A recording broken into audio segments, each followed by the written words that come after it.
Students, आज का topic है इम्प्रॉपर इंटीग्रल। इम्प्रॉपर इंटीग्रल में पहले हम इसकी डेफिनेशन समझते हैं। If the range of integration a comma v is not finite, or if fx is not bounded at one or more points of a comma v, then integral of fx over the range a comma v is called improper integral। देखिए, समझते हैं कि क्या होता है improper integral. यदि किसी integral की रेंज, जैसे कि a टू b, ये होती है इंटीग्रल की रेंज। यदि किसी इंटीग्रल की range a to v is not finite, मतलब इसकी रेंज कैसी हो, फाइनाइट नहीं हो, या और if F x is not bounded, function कैसा हो, या फिर फंक्शन बाउंडेड नहीं हो। बाउंडेड के लिए आपको बताया गया है, फंक्शन बाउंडेड कब होगा, जब इसकी वैल्यू किसी नंबर b से लेस होगी और a से ग्रेटर होगी, मतलब a और b के बीच में होगी। इस फंक्शन की किसी भी पॉइंट पर वैल्यू किन्हीं दो नंबर के बीच में लाई करती है, तब हम कहते हैं फंक्शन बाउंडेड है, अदरवाइज नहीं। तो फंक्शन कैसा होना चाहिए, अनबाउंडेड, यानी बाउंडेड नहीं, एट वन और more points of a comma b, एक या एक से ज़्यादा पॉइंट पर।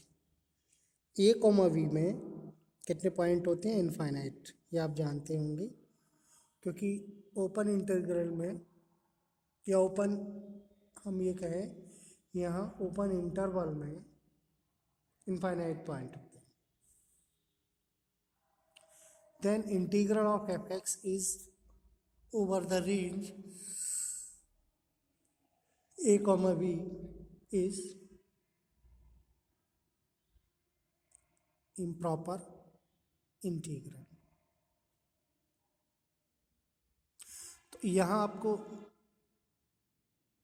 इम्प्रॉपर इंटीग्रल में हमें ये देखना होगा कि किसी इंटीग्रल की लिमिट या तो इनफाइनाइट हो, यानी कि फाइनाइट नहीं हो, और या फिर फंक्शन अनबाउंडेड हो।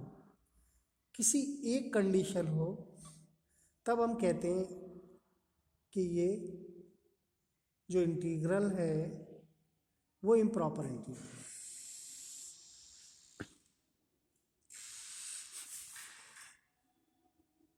Example, integral a to b fx dx is called improper integral।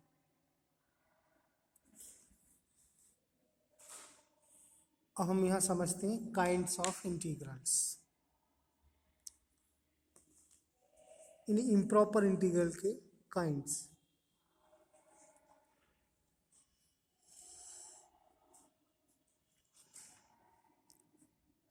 एक इंटीग्रल गिवन है हमें, integral a to b fx dx, if a is equal to minus infinite or v is equal to infinite or both, then improper integral first kind। यानी a की value minus infinite हो या फिर b की value infinite हो, या फिर दोनों की वैल्यू इनफाइनाइट हो, इन तीनों ही कंडीशन में जो इंटीग्रल है वो इम्प्रॉपर इंटीग्रल फर्स्ट काइंड होता है। जैसे कि एक example, integral 0 to infinite cos x dx। यहाँ आप देख रहे हैं कि जो लिमिट है वो इनफाइनाइट है, लेकिन जो फंक्शन है वो बाउंडेड है। तो यह फर्स्ट काइंड का इम्प्रॉपर इंटीग्रल हुआ, क्योंकि limit infinite but function bounded. Second, if fx is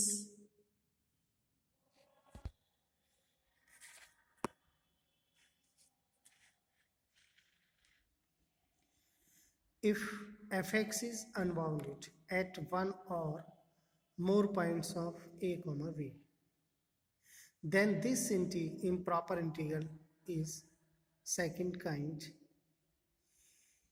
यदि फंक्शन अनबाउंडेड है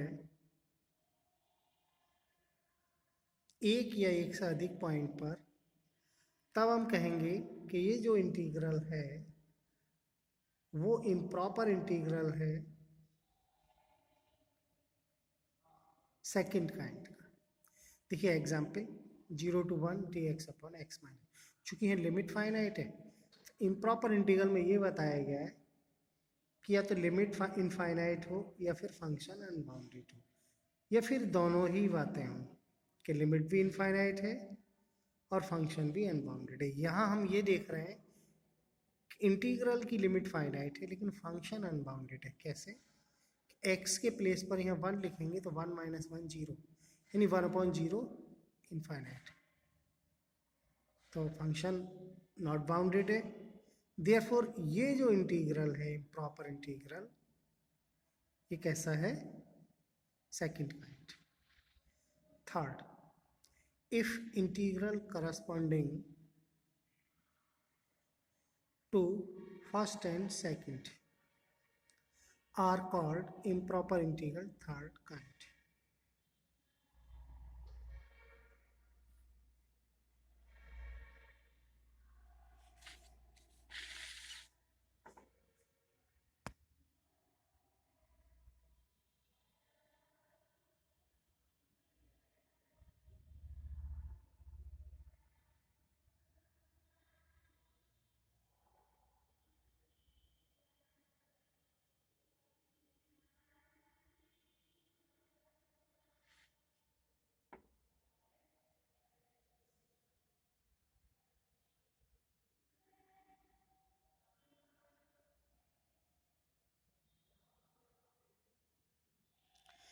यदि कोई इंटीग्रल इस टाइप का हो कि उसमें फर्स्ट वाली कंडीशन एंड सेकंड वाली कंडीशन दोनों ही सेटिस्फाइड हो रही हो, मतलब कि किसी इम्प्रॉपर इंटीग्रल की, या हम कहें किसी इंटीग्रल की लिमिट इनफाइनाइट है और फंक्शन भी अनबाउंडेड है किसी भी पॉइंट पर, तब हम कहेंगे कि ये जो इंटीग्रल है वो इम्प्रॉपर इंटीग्रल है थर्ड काइंड। तो यहाँ हमने इम्प्रॉपर इंटीग्रल के बारे में समझा और इम्प्रॉपर इंटीग्रल की काइंड्स के बारे में। तो इम्प्रॉपर इंटीग्रल 3 काइंड्स के होते हैं। फर्स्ट काइंड में लिमिट इनफाइनाइट होती है, फंक्शन बाउंडेड होता है। सेकंड काइंड में लिमिट फाइनाइट होती है, फंक्शन अनबाउंडेड होता है। थर्ड काइंड में दोनों ही पॉइंट सेटिस्फाइड होते हैं, मतलब कि लिमिट भी इनफाइनाइट है और फंक्शन भी अनबाउंडेड है। ठीक है, थर्ड काइंड का यहाँ एक एग्जांपल दिया गया है। Limit 0 to infinite, limit infinite है, फंक्शन अनबाउंडेड है। कैसे? एक्स इक्वल टू अगर हम 1 लिखें तो 1 माइनस 1 0, यानी इनफाइनाइट। अनबाउंडेड हो गया और 0 टू इनफाइनाइट के बीच में 1 लाई करता है, तो 1 पॉइंट पर फंक्शन अनबाउंडेड है, लिमिट इनफाइनाइट है, therefore function is integral is improper integral of third kind. Question solve करते हैं। Test convergence of integral limit 1 to infinite d x upon x की पावर 3/2। इस इंटीग्रल की हमें कन्वर्जेंट टेस्ट करना है। तो हम क्या करते हैं इस कन्वर्जेंट टेस्ट करने के लिए कि लिमिट फाइंड करते हैं। इस इंटीग्रल की वैल्यू क्या होगी। देखिए इसको हम ये लिख सकते हैं कि यहाँ हमने इन्फाइनाइट की जगह एक्स लिख दिया, तो limit x tends to infinite d x upon x की power 3/2। Limit x tends to infinite integral 1 to x की पावर -3/2। ऊपर ले गए, न्यूमरेटर में माइनस हो गई, इसका इंटीग्रल करना है। क्या होगा इंटीग्रल एक्स की -1/2 upon -1/2 limit 1 to x limit x tends to infinite. इसको हमने क्या किया, माइनस का ये 1/2 टू ऊपर हो गया और ये x की -1/2 डिनोमिनेटर में ले आए और 1/2 के लिए हमने पावर के लिए अंडर रूट x लिख लिया। लिमिट अप्लाई कर लें, एक बार x लिखें x की जगह, फिर माइनस एक बार 1 लिखें, तो माइनस माइनस प्लस हो जाएगा। लिमिट अप्लाई कर लें इस पर,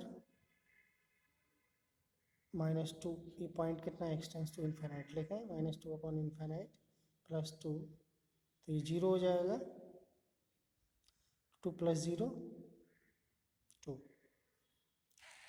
क्या देखा हमने यहाँ, लिमिट एग्जिस्ट यानी 2 है, एग्जिस्ट कर रही है, एंड यूनिक भी है और फाइनाइट भी है। तो जब लिमिट फाइनाइट होती है और यूनिक होती है तब हम कहते हैं कि जो भी इंटीग्रल है हमारा वो कन्वर्जेंट। ओके।